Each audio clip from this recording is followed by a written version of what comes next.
some parent waitlist mindset.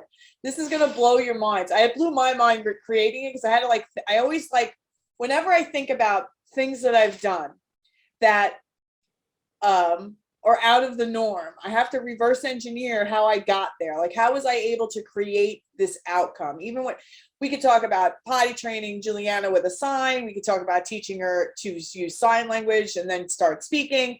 We could talk about all the children I've helped in the masterclass. Like, I could always reverse engineer and figure out exactly how we got there.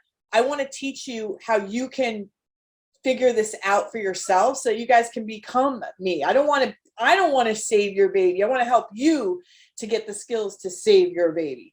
And this is just such a great training because it just encompasses everything. Because if there's any thought that we have out there, in particular with something like this, where we feel like it's completely outside of our control and there's nothing we can do about it, and being on a wait list is one of those things, I'm going to show you how wrong that is. So let's get cracking right into this. All right. So this is my daughter, Juliana. And when she was born, I remember holding her in the hospital, like just thinking all the things, like what prom was going to be like. Maybe she could be a valedictorian.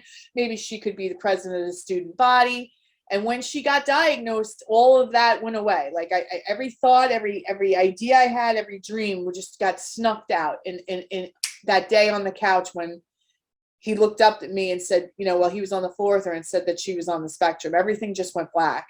And it was my darkest hour as a parent. It was one of the hardest things I've had to go through my entire life. I thought in that moment that her life was over, and I thought mine was too. And I was mentally and emotionally in the worst space of my life when that happened. I spent the next few months in total grief, grieving the typical childhood I thought we'd experience. Then one night, just like I had said in the video, I had that thought, I'm going to die one day. Who's going to care for her like her mother when I'm gone? Who's going to care for her? And something about that thought snapped me out of my grief, and I kind of just jumped into action. And at that point, I still had no clue what was going to happen. And just like I said in that video, I didn't even know what was possible. I just knew that I didn't want to die one day knowing I didn't show up while I was here, giving her what she needed to survive and thrive. And if I knew in that moment that if I had white flagged it, if I could continue to just put my head in the couch cushion, like just dying inside about this, if I continued on that path and completely checked out, my daughter's life and her future was finished. But whether it was this thought or something else, I knew heart of hearts I wouldn't stay here. Like it wasn't in my nature to stay here, but my nature isn't like something I was born with. It was something that was created. And I'm going to explain that more tonight so you guys can understand how it became such a wacko, how to become such a big mouth asshole. Okay. So I think this is hysterical, but I think it's so pertinent. How many people here have seen The Matrix? You can put it you put it in the chat if you've seen The Matrix. It's an old movie. Gosh, it's got to be close to 20 years now. And if you haven't seen it, you got to see it. It's a fabulous movie, but there was a concept in there that I was always loved and obsessed with. And this is before I had a child. I was already connected to this idea. And there was a boy in the movie that was bending a spoon. And it looked like he was just bending it with his mind, like he was just telling his mind to bend, like spoon bend, and that's what was happening. And he was talking to Keanu Reeves in the movie, in the clip, and he says, "Don't try to bend the spoon. That's impossible. Instead, only try to realize the truth." And he's like, "Well, what's the truth?" And he said that there is no spoon. And I remember like so fascinated with this whole scene. And then he said, then you'll see that it's not the spoon that bends, it's only yourself. So how does this relate to what I'm trying to teach you guys today? That whole scene where he says there is no spoon, it symbolizes the idea that certain problems or obstacles in our lives only exist if one believes in them. Therefore, it's possible to overcome it by denying its existence. So let me explain. Now, I'm not saying that autism doesn't exist. I can confirm that there was a distinct difference in Juliana as a baby who was diagnosed with autism and my son Cody, who's neurotypical. The meaning of it signifies that a person cannot truly manipulate reality. A person can only manipulate themselves. What does that mean? I can change the way I think about autism. And if I can change the way I think about autism, then that's how you bend the spoon, and that's how you manipulate reality. Only when a person changes himself or herself can they change their reality? And one thing I've always found fascinating are people that create the exception to the rule. This was something I've always been obsessed with. And I'll tell you, I want to give you an origin story to this, because some people just get fascinated with certain things. There was an origin to why I am so obsessed with hearing about miracles, why I'm so obsessed with hearing about exceptions to the rules. And when I was a child, I was, from kindergarten to middle school, I was tortured in school. School was a nightmare for me. I was bullied. I was very overweight as a child. I was painfully shy. I was on the younger age side. So when I started kindergarten, I was 4 instead of like 5 going on 6. I was 4 going on 5. So it was just a hurricane of a scenario that led me to be this bullied, tormented child all the way to 8th grade. And I remember throughout this whole experience of going through this nightmare childhood, of going to school every day, coming home crying every night, I would like be thinking in my head, or even like, I guess, thinking to God, like, why isn't somebody coming to save me? Why are people allowing this to happen to me day after day? And I would fantasize about this idea that somebody was going to come in, swoop me out of my misery, and take me away and take me out of my pain. I thought about this a lot, and I thought about it for years. Then one day, it was 8th grade. I'll never forget it. It was in science class. It was chemistry. I believe it was chemistry. I'm not sure. And it was, I was sitting next to one of my arch nemesis bullies. Of course, he had assigned seating right next to me in the front row. And the teacher wanted us to join hands to show how like neurons fire together or wire together. I don't even remember what it was about. And I knew as soon as we had to hold hands, he was going to do something stupid. And I was praying he wouldn't, but of course, you know, he's total fucking asshole like he normally is. And he started making pig noises as we joined hands. And something happened in that moment, and I fucking snapped. I don't know what it was. Even to this day, when I think about this, I'm like, I can't believe I did this. So while we were holding hands, I started digging my nails into his hands. And then his laughter started to turn to like, he started to get really uncomfortable. Then as soon as he started screaming a little bit, I pushed him in more. And next thing you know, he jumped out of his seat. He ripped my hand from his, started crying, and he ran out of the room. And he never fucked with me again. And there was something in that moment that changed for me. Something in that moment said to me, no one is coming. For the years and years and years, I had fantasized and hoped somebody was going to swoop in and save me. In that moment, I knew I can't do this anymore. There's only so much a human can take. And I believe this for anything. And it's either it goes one way or it goes the other way. And for me, it was fight. And I remember thinking like, fuck this. I'm done with this shit. I don't want to live this life anymore. No one is coming. I have to be my hero. And I think because of all those years of being tortured and visualizing like the superhero person coming in to swoop me out of here, that connected me to the idea of like loving on miracles and loving on being like obsessed with the idea of exceptions to the rules. And then I thought about, you know, what if I could be the exception to the rule, right? And if I could be the exception to the rule, and I could think that about myself, I most certainly would think that about my child, even my nonverbal diaper-wearing child with autism. And even though I was shocked and destroyed and sad by the diagnosis, I was scared. I thought, you know, autism might be like how you thought of it. I think I thought of it like Rain Man. I thought of it as this debilitating disability. And even with that fear, at that point in my life, I was so practiced in the belief that I could create the exception to the rule for myself, that I could be the exception to the rule. And by extension, Juliana would be the exception to the rule. It was very powerful for me. And I know you got to figure from 8th grade to 35, I've been practicing this in all of my life. And these are all thoughts that's why you can't say like a personality, you're just born this way. That's bullshit. Your life creates the person that you become. And you have a choice throughout every single thing that happens to you and what that identity is going to look like. And that moment, my identity shifted. And then in context to that, this belief of like, I saved myself. I was the exception. What's an exception to me? Somebody that's exceptional, like a hero, like a superhero. And I saved me in that moment. So maybe I could put that in business. Maybe I could put that into buying a house. Maybe I could put that into getting out of debt. Maybe I could do it with healing my girl with autism. And by the time she was born and by the time the diagnosis came, even though I was slayed just like all of you, I really believed that I could create this for her. And it was all just, it's just so well practiced for the years that I've been thinking that way. And even to this day, I choose to believe this about myself and Juliana and Cody every day. So thinking this about myself has served me so well in all aspects of my life, hence why they're burned into my bones to this day. It's like tattooed on me now, right? I also believe it's the reason Juliana is where she is today. Now, for the first year or so, we were in our autism bubble, meaning that in the first year, after the first year she was diagnosed, we were getting services in the home. So I guess I just assumed while we were there that all parents thought the way that I thought. Like everyone had their hero journey, maybe not the same exact thing, but everyone had that belief.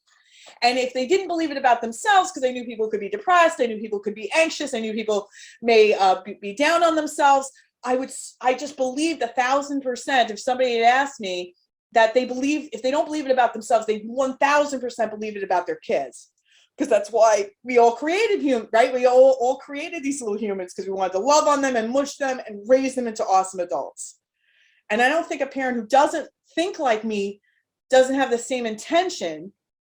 But I think what ends up happening is that one can't exist without the other. And that's what I've learned through coaching for myself and coaching for you guys, because it's the way of seeing the world matrix style.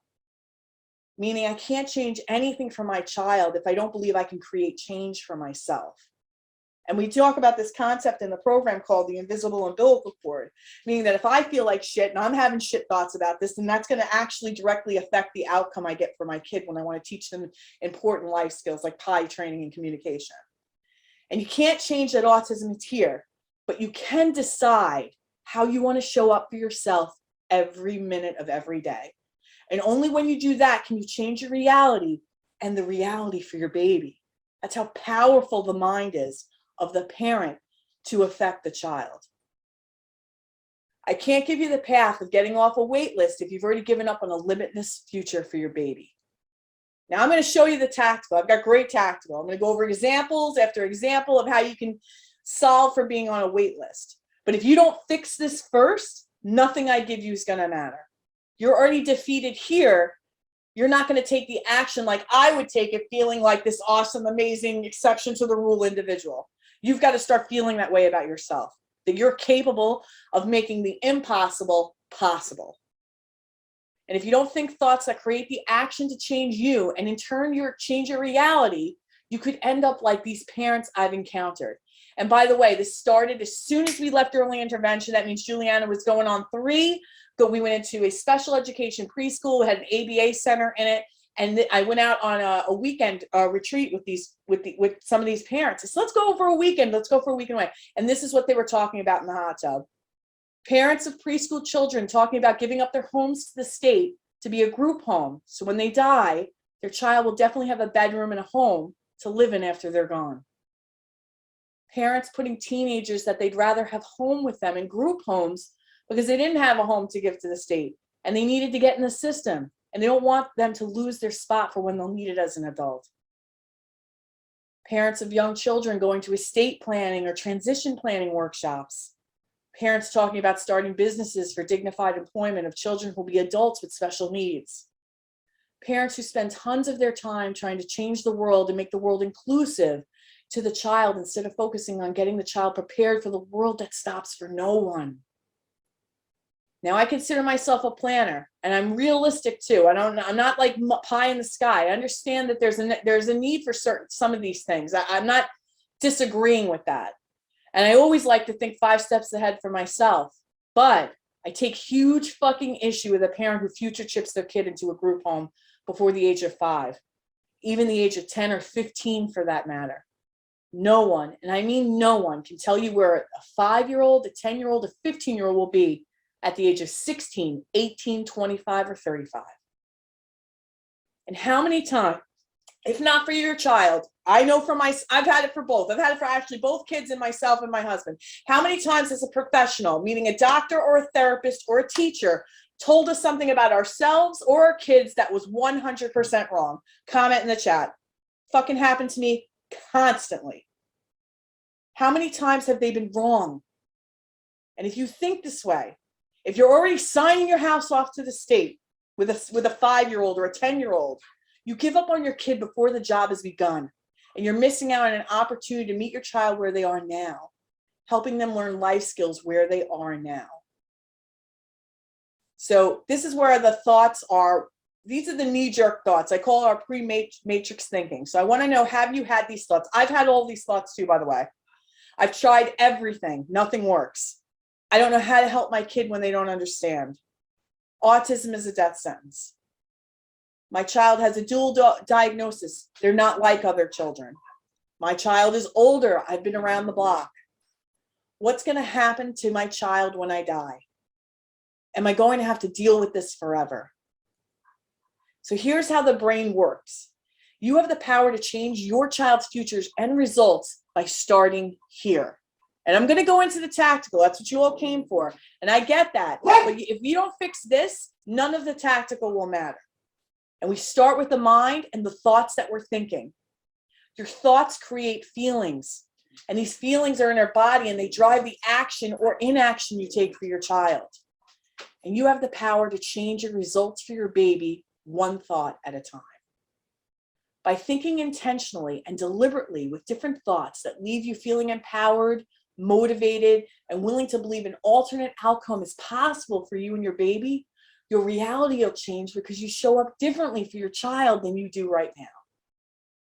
So how do we rewire our brain? So I want to go over two different examples here. So basically we want to talk about, we talk about in our program, in our mindset training in the program, about facts, thoughts, feelings, actions, and the results of your thoughts, right?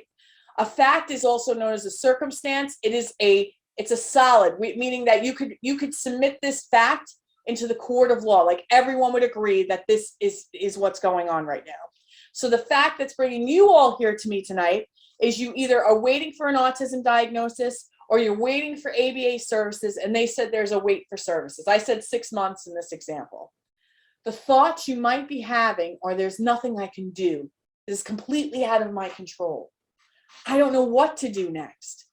Or you might be immediately going to like really shitty thoughts about the life of my child is going to live that if nothing changes. When I think things like this, I feel overwhelmed. I feel stuck, defeated, helpless. When I feel that way, what kind of action do I take? Probably nothing.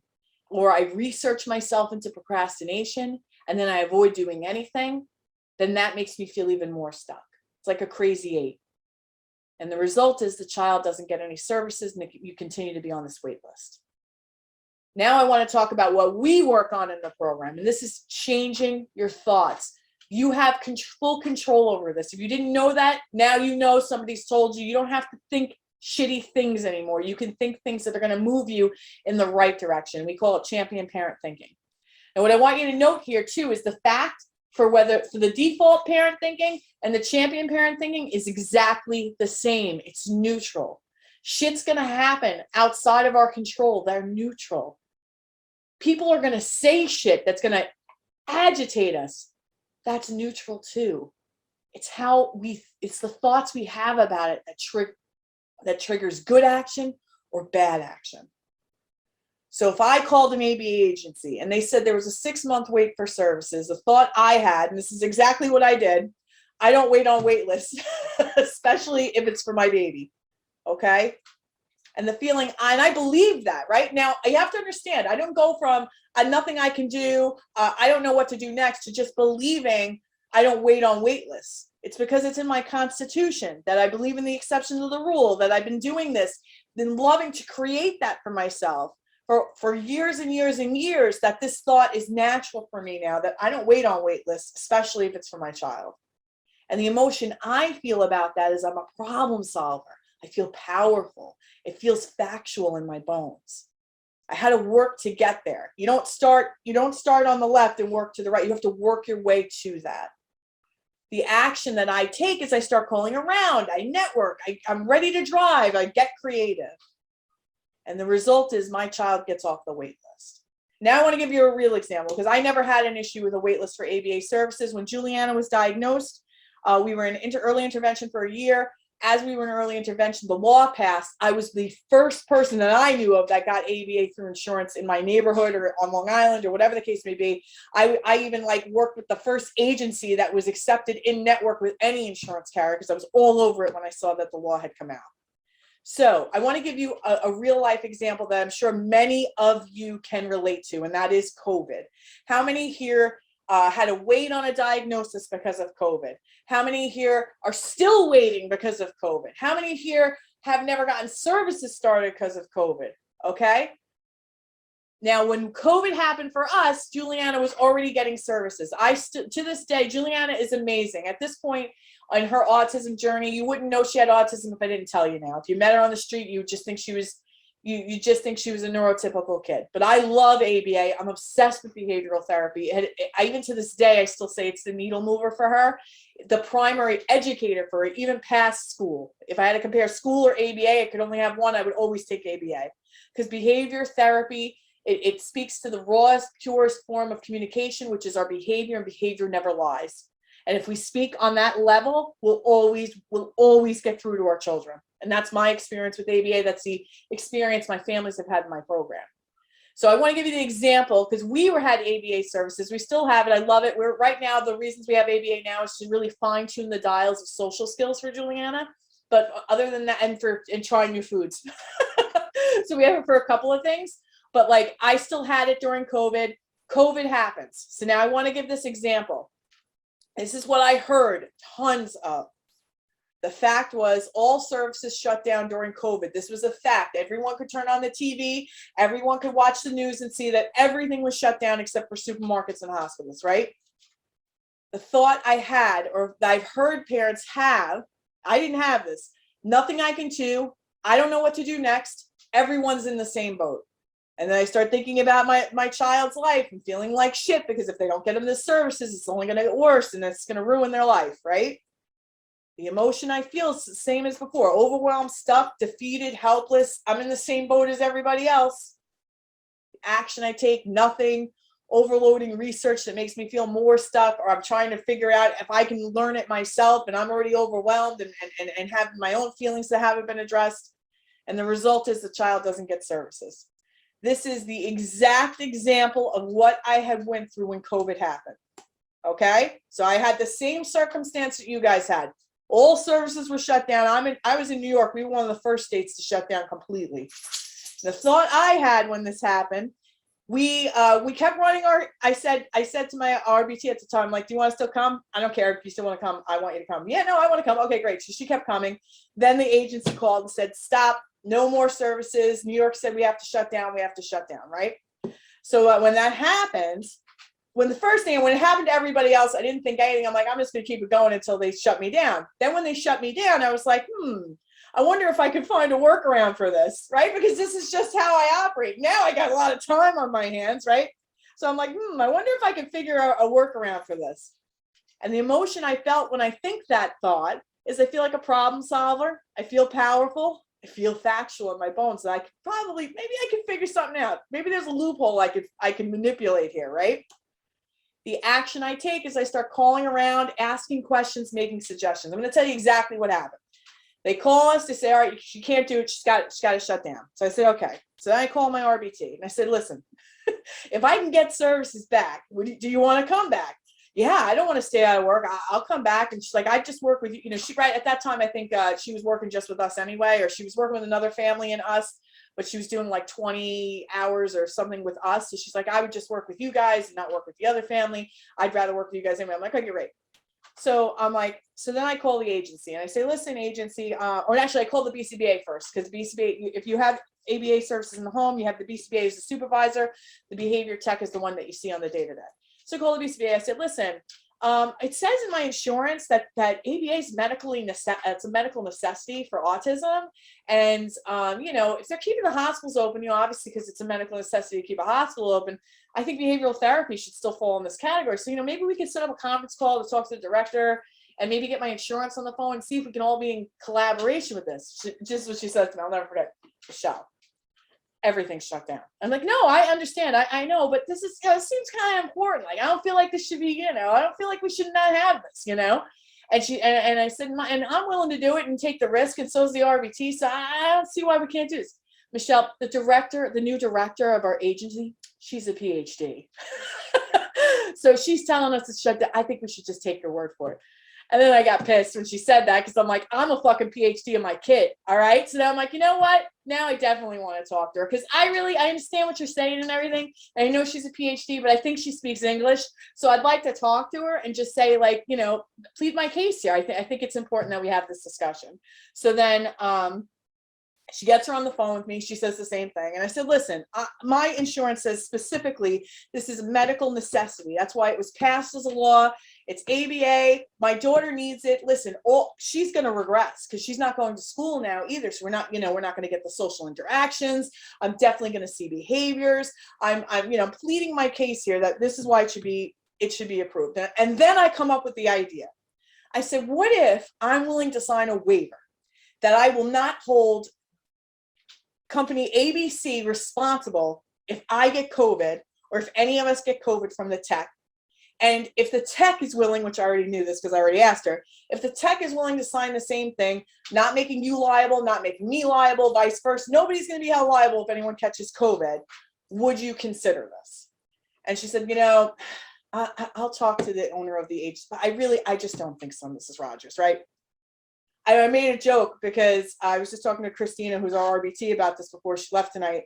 And I thought it was a week. She said she was out less than 5 days, and they called me up and said, guess what, Mrs. Rogers, good news. I tell you, I blew my own hair back on this one because it was COVID. Good news. If you guys are willing to sign these waivers, you're not going to sue us if somebody gets COVID. She can start back immediately. Had I not even gone through the exercise, right? If I believed I didn't have any if I didn't have any way to manipulate this, if I took it for face value, like this is an external circumstance, you think being on waiting on the wait, if there's a wait list, right? That's the circumstance that we're all dealing with. But the thought that you can have, saying oh, okay, I'm just letting my dog out. Oh, okay, this wait list means that I can't do anything. You couldn't be more wrong. I couldn't even believe, I tell you, I blew my own hair back with this one. We were both laughing. I'm like, I still can't believe I did that. She said it was less than a week. I said, you were back in a week. No, I was back in 5 days. We lost 5 days of services during COVID. All because I was okay with hearing no or being insulted because I wasn't a PhD. She doesn't know anything. I'm a PhD mom. But anyway, this is what's possible for you. But and I'm going to go through the tactical now of examples of how you can get off wait lists. But I want you to start thinking differently. That a circumstance is neutral. Being on a wait list is neutral. It's your thoughts about it that cause the pain. It's the thoughts that you have about it that keep you stuck and nothing happening. Not that you can't make something happen. I've got example after example. I'm going to show you how, okay? All right. So building new beliefs on purpose by challenging those old default beliefs. That's how you start to rewire your brain. You can't go from I don't believe that this is possible to believing I don't sit on wait lists. Almost it almost feels like I have this air to me, but it's not even that. It's just, I feel so solid in that. If I really need this, I'm going to find a way. Right? So the old default beliefs that you might have, that's what I used to believe, and I'm working on unbelieving it. So if I believe that there's nothing to do if I'm on a wait list, I'm willing to not believe that anymore. For the sake of me, for the sake of my child, I'm willing to believe that that's not good thinking, and I'm not going to think that way anymore when I'm put on a wait list. I'm willing to believe something different. I could be wrong about thinking I don't have control over anything if I've been put on a wait list. I'm open to believing that I have more power than I think to get off a wait list. This is how you kind of work your way towards I don't wait on wait lists. I know I sound like a half asshole, but it's just the way I feel. I'm not waiting on a wait list. And if I am, I'm not staying there long.